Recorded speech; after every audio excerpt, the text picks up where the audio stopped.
That's new age NASCAR racing. And Joey Logano, if you think back to Kansas and Matt Kenseth, he kind of set the new standards or new rules of engagement when it comes to the playoffs. And I think this is setting another kind of rules of engagement for the way you've got to race if you need a win to get in the playoffs. Hi race fans, welcome to this week's edition of Backseat Drivers. We're here in Studio 3. I'm Kim Kuhn, joined by Bob Pockrass and Dylan Mamba Smith. Bob, I know you drove all the way from Darlington this morning, so we appreciate you being here. It was a fun drive. Yep. Nobody tried to push me off the road, so I didn't have to bump them out of the way either. Perfect. So let's get straight into it. Everybody's talking about the finish to the race at Darlington. Joey Logano getting his first points win of the season, but doing it with a little bit of controversy. In the closing laps, Byron leading. Joey gives Willie B a little tap to the bumper, moves him out of the way, takes the win. William, not too happy, calls Joey an idiot and a moron. So, fighting words from Willie B. Do we think the move, I don't even know if we can call it a bump and run, but do we think it's fair or foul? Bob? Yeah, it wasn't just a little tap, right? I was trying to be polite. It was a shove, and it's foul in my world, but I understand it, and I think that's new age NASCAR racing. And Joey Logano, if you think back to Kansas and Matt Kenseth, he kind of set the new standards or new rules of engagement when it comes to the playoffs. And I think this is setting another kind of rules of engagement for the way you've got to race if you need a win to get in the playoffs. I mean, I talked to Mark Martin and Jeff Burton about this, and they were like, we've lost a lot more races. We would have lost more races if we would have raced that way. So, to that point, it is different. We are racing different now, but I think it's fair. But you better expect it. You better know it's going to come back to you. Okay. As a fan, I'm watching. I'm like, yeah, this is awesome, right? But as the driver, William Byron should be pissed. He was leading the race. He got his chances taken away, and Joey Logano should be happy because he did what he had to do to win the race.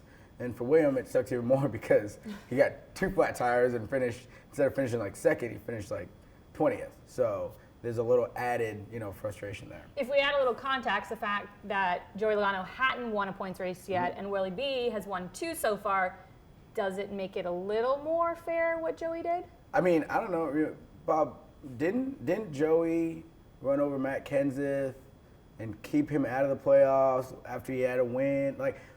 What kind of splitting hairs here, Joey? Which end are we gonna be on? But look, man, as long as you're willing to dish it and then get it back, I'm here for it. Okay, so let's talk about getting it back.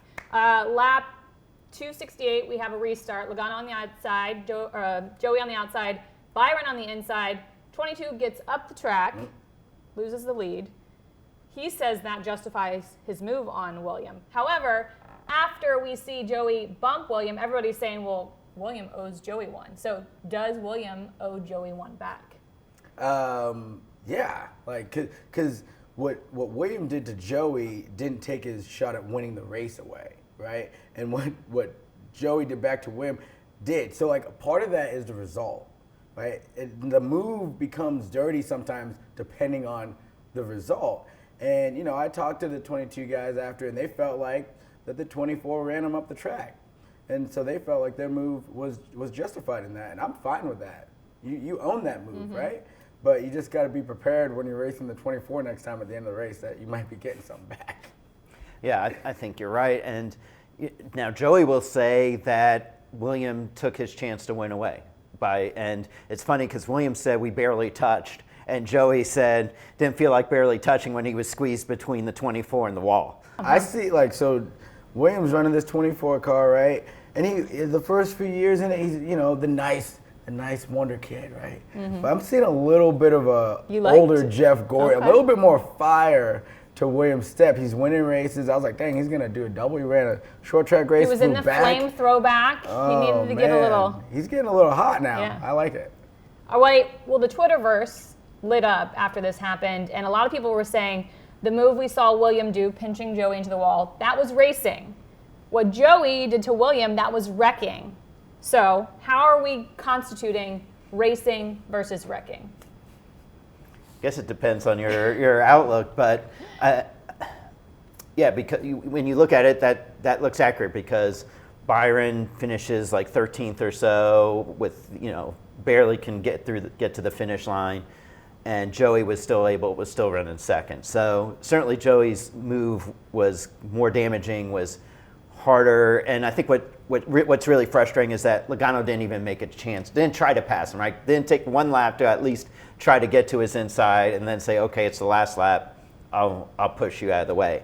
I think the other thing is that we rarely see this at a Darlington, right? As far as like a track over a mile. Like if this happens at Martinsville or Richmond, you're like, okay, you kind of understand it. But at Darlington, it's a hard one to say, man. That Joey's in the entire clear on this one. Yeah, I mean when you get lifted up going into a corner after running 160, 70 miles an hour down the straightaway, you're at a very vulnerable position. I think that's part of the reason where we talk about etiquette, where it gets a little hairy there because as a driver, you get lifted up there. It's the lightest point of the race car. You really don't have as much grip. It's the end of the run. And it pushed the 24. It looked like 5 to 10 car lengths in there faster than he was willing to go. So, I mean, he's getting, like I said, they're going to be scrapping, I think, for a little bit. And to answer your question, Kim, like when does it end? It ends when they decide it's over. So okay. I don't know. All right. Well, look maybe for some more contact between the 22 and the 24. Well, before we got to the end of the race, we saw some other contact on the track, although not purposeful. Brad Kay loses a tire, goes up the track, collects the number 18 of Kyle Busch, and Kyle had a fast car all race long, led some laps. KB not too happy. Car's done for the day, brings it down pit road, parks it at the entrance of the garage, gets out, leaves it there. NASCAR has to close pit road. People aren't able to pit until they get the car moved out of the way. Kyle's asked about it. He said, I don't think it's a big deal. And the car also wouldn't turn. So do we think the car really couldn't turn, or was this maybe a bit of bad sportsmanship by Kyle Busch? I want to start with you, Bob. I would say that, was it bad sportsmanship? I don't know if it's bad sportsmanship, but I'm not sure that the car could turn either. Look, Kyle Busch was fined last year for driving into the garage a little bit aggressively. Remember that, the cones so if you're Kyle Busch and you're like, I'm not going to get fined, I'm just going to park it here and get out. Like, I think that's a little bit understandable in the sense of, hey, I'm just not going to put myself in that situation. Do we give Kyle Busch the benefit of the doubt that do we believe him when he says the car couldn't turn? When he has a resume that would suggest that that's a questionable statement, right? It's hard to give Kyle Busch the benefit of the doubt. Okay. Now, look, car maybe couldn't have turned. The way you looked at the wheel, it looked like it might have been rough to turn. But Kyle Busch probably doesn't get a break in that statement. All right. Bob's not going easy on him. KB, I got you, bro. I got you back. I understand. Bob's over here like, oh, you see the tire is kind of a little. No, that thing was about laid over on the ground, Bob. Give Kyle Busch some credit here. He's got more diapers to pay for here coming up. $50,000, that is a hefty fine. I really think that it couldn't turn, and I think he was he's obviously frustrated. If Kyle Busch gasses up there and smokes the tires and slides the car in, we're all talking about, oh, look at Kyle being a crybaby, going over the top again. I think he took the high road on that. If it was one of the two, he went the route, I'm going to just leave this thing here. I'm mad. I'm not going to show out right now in this moment. And on top of that, I was watching from the grandstands, and when the 48 had their engine problem, they had to push him down. They went through the same opening and pit wall, and they had to back up and get it turning. That was with a car that was turning perfectly fine. So, if he says it wouldn't turn, I 100% believe him. We've never questioned Kyle Busch being a liar, right? We question his antics, not him being a liar. Are these antics carried over from the frustrations about his contract not being finished? It's everything. Just being Kyle Busch. Okay. Yeah. Kyle's a little temperament sometimes. Yeah, I mean, it's look. Not everything is totally smooth in Kyle Busch's world right now, and he isn't the greatest when things start to unravel. I mean, actually, when you look at this, like Kyle Busch did about as good as you could ever expect Kyle Busch to do, right? In this situation, that he. Agreed. I mean, now if it's somebody else, you might hold them, I would say, to maybe a higher standard or to a different standard. But for Kyle Busch and knowing his history, I mean, as kind of what you call him, a fiery, volatile personality, this was as even keeled a moment as you could get. I'm not going to ask these guys to show more emotion, show more character, and then slap them on the wrist when they do that, right? So that's why you love to see it. I love to see what he did there.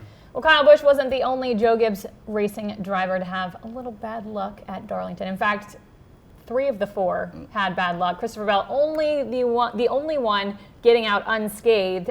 DH scrapes the wall late in the race, has to pit, finishes 21st. Martin Truex Jr. gets collected in that late race. We'll call it a big one. It was kind of a big one. Finishes 24th. So at this point, is it time to worry for Joe Gibbs Racing?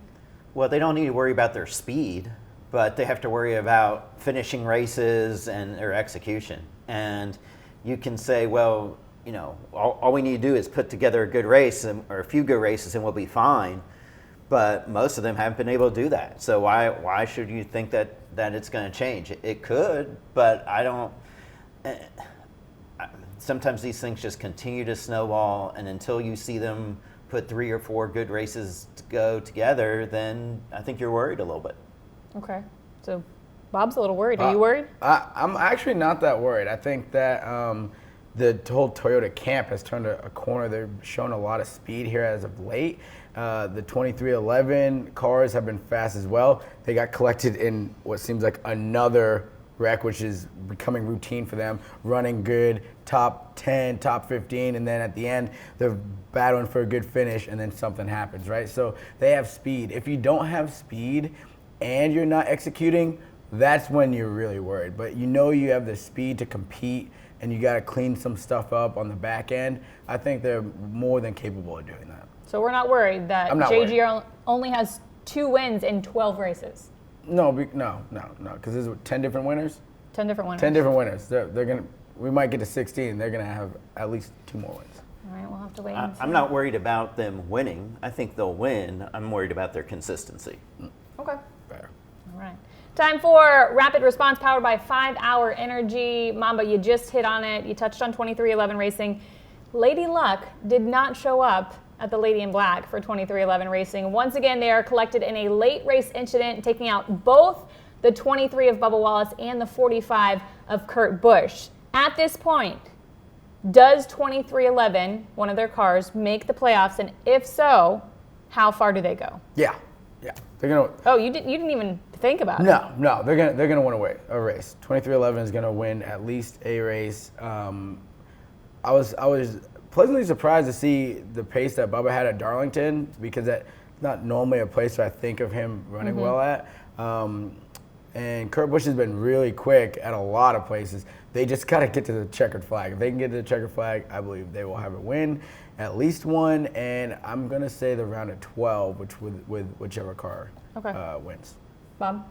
No, they're not leading enough laps to win a race, and I think they can consistently run in the top 10 the rest of the year and still not make up the points deficit they have. They're at Kurt Busch is nearly a race behind already, a full race in points, and I mean I could see them being 2 of the top 10 cars over the second half of the regular season and still not make the playoffs in points.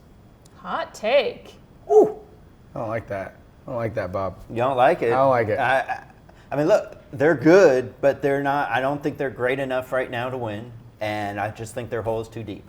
They need their shovels, it sounds like. Okay, well, over-under. Harvick gets a win in the next 5 races. So Kevin Harvick hasn't had a win yet this season, but a solid 4th-place finish at Darlington. Showed some potential there. Next up, we head to Kansas. I don't know if you want to count Texas, not a points race, but certainly can gain you some momentum. Charlotte, Gateway, Sonoma. If we're not counting Texas, there's also Nashville in the picture. So looking at the next stretch of races, do we think Harvick gets a win? Yeah, I think he's one of the guys that get a win. Looking at it, Kansas feels like it could be there maybe. Gateway's kind of it's unknown because we haven't been there with a Cup car, especially with this car. Obviously, we haven't been there. If he's gonna win one, I'm gonna go with Charlotte. I'm gonna say he's gonna get it. Charlotte. Yeah, I'm gonna go with Charlotte. I swear the early morning wake-up call for me today didn't make me just Mr. Grumpy. I don't think that... Negative Nancy over here. I'd take the under on the next 5 races. If any, maybe Gateway. I think he's a good adapter to new things, and I want to say he's probably raced there back in the Busch Series days. Does that even count at this point, though? I mean, I think just having maybe a little familiarity. Seeing the track. Yeah, I think it counts a little bit. I'll count it for Kevin. You forget there are some young guys that raced in the lower series more recently at Gateway than Kevin Harvick. Yeah, but I still don't care. Bob doesn't care. I think Kevin, as I said, I think Kevin can adapt well. And so I think that might be his best place. But I would probably take the under for the next 5. I'm going with Bob. I think it's under. I don't think Harvick gets a win. Unreal. Sorry. Unreal. No faith. No faith. A driver I know a lot of people have a faith in, besides Harvick, we don't, you do, is Tyler Reddick. Tyler also had a very strong finish at Darlington Raceway. Another runner-up finish. Ties his best career for the 5th time. Reddick, so close. He'll eventually get that win, but does he get it before the playoffs? Does he get a win to lock himself into the playoffs? Yes. Yes. Tyler Reddick is another guy, but Tyler, I'm not going to pick you anymore to win. I believe you're going to, but I'm not going to pick you because when I pick people, they have traumatic failures. So I'm not going to pick you and put that on you, but I know you're going to win a race and make your way to the playoffs. Before the playoffs? Yeah, he's going to be in the playoffs because he's going to win a race. Okay. Yeah. So we get a vote yes for Tyler Reddick wins and gets himself into the playoffs. Bob is going to go. Yes. I think he's going to win. I really thought he was going to say no. I thought he was going to say no, too. No, I think it's kind of been a little feast or famine for Tyler Reddick this year, and I think he's a guy who learns, and he's a guy who builds on his past, and I think that he's learned enough over this first half of the year in this new car and through all the second place finishes that he'll be lifting a trophy sometime before the playoffs. And he should have. Let's be honest, he should have already. So I think Tyler will be lifting a trophy before the end of the year, not before the. So you saying he's playoffs. not in the playoffs too, or he's just not going to win one to get into the playoffs? I don't know. It's 2 different things. I don't know. I don't think he wins. I do not think Tyler Reddick wins before the playoffs. I think he wins in the playoffs. Certainly could get like a Homestead checkered flag. This but is a hot take show. You can't say I don't know. You got to have an opinion. Hot take. No, Tyler does not get in the playoffs. He doesn't get a win. I think you're going to need a win. He doesn't get it before the playoffs. He does get a win before the end of the season. I love you, Tyler, but I don't think it happens before. I don't think it happens before we see Darlington for a second time, because that's where we kick off the playoffs. All right, moving on. William Byron, congratulations on the contract extension. Headed into Darlington this weekend, it was announced that Willie B will continue driving the number 24 for HMS through 2025. So it begs the question, if you could have one HMS driver locked up long-term, who would it be? Bob.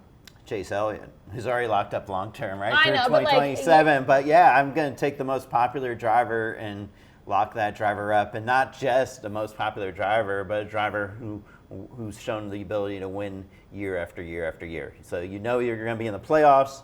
You're going to be able to generate sponsorship with the most popular driver. That's the one I want to lock in. I'm locking in Chase. Who are you locking in? Give me Kyle Larson. Give me Kyle Larson until his career is over. Like, Chase Elliott might be the most popular driver in NASCAR, but the most popular driver in the country is Kyle Larson. And there's no question. You go to any racetrack around, you see Kyle Larson gear, whether it's his short track stuff or his cup stuff. He's a reigning champ. All he does is win races. That's literally all he does. Except for anything. Darlington. Except for Darlington, but he was very fast. He was fast. And Darlington was about the point last year where he started turning the curve and going on that championship run. Looked pretty sporty this weekend. There are 4 drivers at HMS. We've heard about 2. You're picking Chase Elliott. You're picking Kyle Larson. Where do William Byron and Alex Bowman fall? I want you guys to rank right now, as it stands, drivers at HMS 1 through 4. That's hard, tough, I right? know. Yeah, Well, we tried to do it last week a little bit. Yeah. Like, look, I think when you talk about talent and about winning and winning championships, I'm saying I think this season, right this now. season, Yeah, right Nothing, now, nothing to do with like if you could right lock them now, into a contract. right now. I mean, I think you gotta go Byron, Larson, Elliott, Bowman. Oh, okay. Right now, I think you got to go Byron, Elliott, Larson, Bowman. Okay. Yeah, that's right. I said that last week too. Because William he's running so well. 1-2 races, was right there to win a third, and Chase is having his best year from a point standpoint. And he won on an oval here recently. Bob, give him that. All right, and then Larson, like, obviously, like, if I could pick a guy for the rest of my team's lifespan, I want Larson. And Bowman's solid, but he's just not. Bowman, everybody He's is just not underestimating Bowman. You guys both have him last on your list. Out of the four. Like, it's not out of, like, the whole team. Bowman, there's another person. You're going to be having to apologize, I think, to Bowman. I mean, look, if you told me I was the fourth best at Rick Hendrick and I still had a win this year and winning pretty much every year the last few years, I'd be okay with that. Multiple wins usually. It doesn't seem to faze him. He still is fast every weekend. He brushes it off. Hey, he don't have emotions. He's just straight face. Poker face. Speaking of poker and betting and all sorts of fun things like that, Backseat Bets presented by BetMGM. You know how this works. Head to head, we're putting drivers against each other. It's not necessarily who wins the race, it's who ultimately finishes better at Kansas Speedway. First up, you know it, you won it. Joey Logano versus William Byron. That was an impressive segue. I like how you got there. You like that? Yeah, I'm going with Willie B. Give me the 24. He was fast at Darlington, obviously. I think he's got a little bit of extra fire, and I think he's going to want to beat the 22 no matter what. So 24, who are you going with? I'm going with Logano because of that fire that you talk about with Willie B. Let's see how he handles that. Like, this is right. He did have a little bit of controversy. Was it with Kyle Busch at one point, or was that right? it was with Reddick last year too, and he went. I mean, he had a good talking with him. Yeah. So I would say I still want to see how Willie B handles this before I'm going to say that he'll run better than Logano. Okay. I'm going with William Byron. He's been running better than him all year, Bob. All year Yeah. long. Well. Okay. All right. Next up, Larson versus Hamlin. They were both fast at Darlington, both hit bad luck at Darlington. Larson out early with an engine issue. Hamlin scrapes the wall, has to pit, finishes 21st, but clean slate. We're going to Kansas Speedway. Who are we picking, Larson or Hamlin? Larson. I'm going Hamlin. And finally, maybe this will be the race where everything goes well besides Richmond. Yeah, I think this will be the one. This will be the one. Without Gabe Hart? I think they probably still have Gabe Hart unless the appeals this week. So Okay. It might be their last with Gabe Hart. So maybe they'll be like, okay, we got to win this one. I got to go Larson. I don't think the bad luck is over for Denny Hamlin and that FedEx number 11. That chair team. never. I'm sorry. That chair never picks the 11. I'm just saying. It's nothing. They're not giving me enough to work with to pick them week in and week out. Just saying. All right.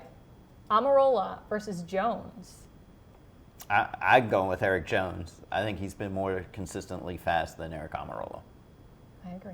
I'm going Eric Jones. So if you're We're all going Jones. If you're betting on this, go Eric Amarola because that's how it always. Yeah, we how tend it always to works. give them So, bad luck when we pick them, but I'm still picking Jonesy. EJ. Final matchup: Harvick versus Reddick.